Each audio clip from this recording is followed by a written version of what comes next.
Bonjour, bienvenue sur la chaîne Zoom. Je suis Marion, la créatrice de l'atelier Rock-Up.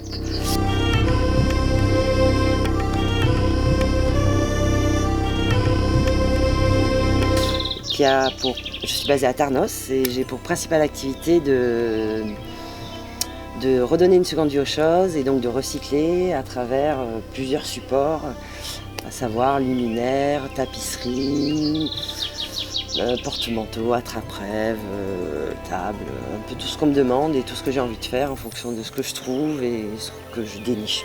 Voilà. Alors j'ai toujours aimé fouiller, je sais pas, j'aime bien trifouiller, fouiller, puis même échanger avec les gens aussi parce que toutes les choses et les objets ont une histoire. Et j'apprécie les belles choses, les belles matières, j'aime bien toucher. J'aime le bois, la pierre, les minéraux, les tissus, bon, principalement forcément le beau coton, la soie, le lin, même le chanvre, la corde, les produits naturels principalement parce que j'ai beaucoup moins d'attraction pour les produits issus de l'industrie de la pétrochimie, ça me laisse un peu froid, ça pue un peu. Non. Mais tout le reste, j'aime toucher, il faut que je vois, il faut que je sente, il faut que je... Puis les gens, ils me racontent l'histoire généralement de leurs objets, donc c'est rigolo parce qu'on sait que tout ça, cet objet, il a traversé les temps, il est passé entre plusieurs mains, donc c'est toujours marrant de compiler l'histoire de choses qui n'avaient rien à voir initialement ensemble et pour arriver à leur redonner une petite touche sympathique et pouvoir les actualiser au goût du jour. Alors quand je chine, donc même j'ouvre mes yeux, même sur la route ou sur une plage, parce que j'adore aller ramasser aussi tout ce que la mer nous renvoie. Je suis tout le temps en éveil en fait, et puis je vois un objet. Alors il y en a, ils me parlent d'eux-mêmes, c'est criant, mais avec ça je vais faire ça.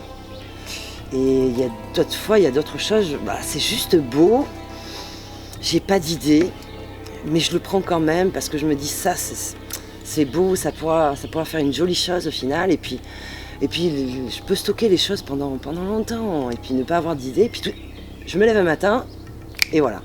L'idée elle est venue pendant la nuit certainement, et je me dis je vais faire ça, et puis je mets tout en œuvre pour pouvoir faire ce que j'ai dans la tête, et bon alors après entre passer de ce qu'on a dans la tête et à la concrétisation des choses, il y a des techniques à mettre, et puis il y a des choses que je sais plus ou moins bien faire, donc je cherche l'information quand je sais pas faire, ou je pose des questions, j'échange, ou autrement je tente des trucs, et puis généralement, bon an, mal an, j'arrive au résultat escompté. Des fois c'est mieux, des fois c'est un peu moins bien, mais dans l'ensemble je suis assez... dès quand je suis pas satisfaite, ce qui arrive aussi, je laisse tomber, mais autrement, dans l'ensemble je suis assez satisfaite du résultat. Donc voilà, et surtout il y a une certaine fierté en fait à avoir réutilisé quelque chose dont les gens voulaient se défaire et qui était voué dans beaucoup de cas à la décharge.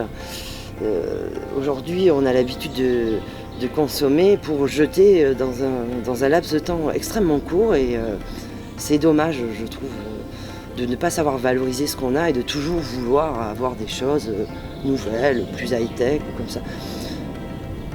Je veux dire, le bonheur ça passe pas par la consommation, il vaut mieux avoir des choses qu'on aime, qu'on apprécie, auxquelles on attribue une histoire, ou qui nous racontent un voyage, ou une personne, un souvenir, plutôt que d'avoir quelque chose fraîchement sorti d'un emballage qui nous a coûté 3 francs 6 sous et qui est vide d'âme.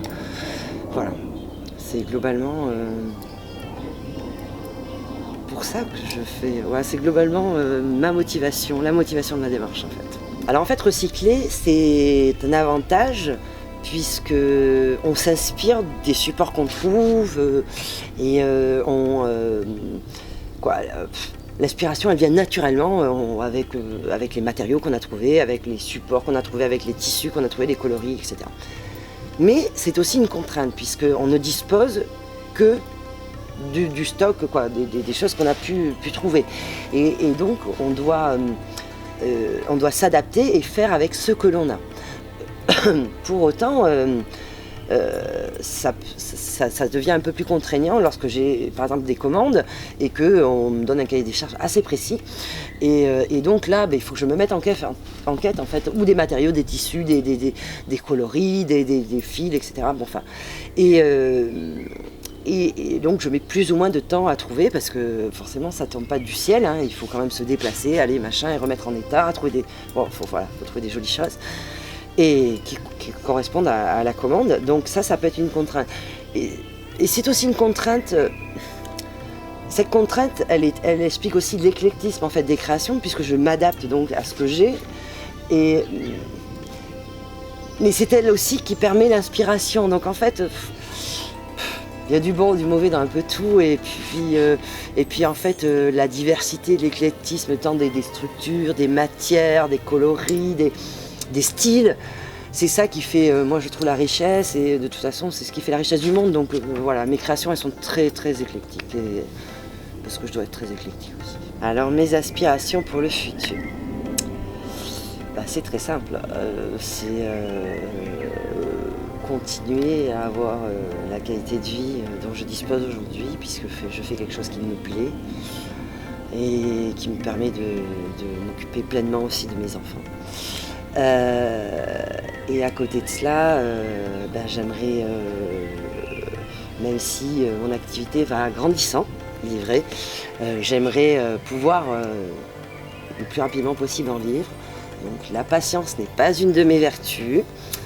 Il faut que je prenne mon mal en patience, mais en tout cas, je fais le petit poussé pour l'instant, je plante des graines et j'aimerais à terme être distribuée dans un assez grand nombre de boutiques de qualité pour pouvoir vivre de ce métier à part entière. Et donc continuer à faire ce qui me plaît, ce que j'aime, et des nouvelles choses, certainement, puisque tous les jours j'ai des nouvelles idées. Ce qui me manque, c'est le temps, les matériaux, et puis j'ai que 2 mains. C'est un peu frustrant parfois, mais la tête, elle a toujours plein d'idées. Donc pour conclure, je vous invite à venir découvrir mes créations et mes anciennes réalisations aussi sur mon site. C'est atelier-rockup, ROCKUP.com. Donc atelier-rockup.com. Vous pouvez aussi me suivre sur Facebook et Instagram. Vous tapez Atelier Rockup, vous allez tout de suite me trouver. Donc je suis basée à Tarnos. N'hésitez pas à me contacter si vous avez des idées, des envies ou des besoins. On peut tout faire. Donc au revoir et merci beaucoup à la chaîne Zoom et à très bientôt j'espère.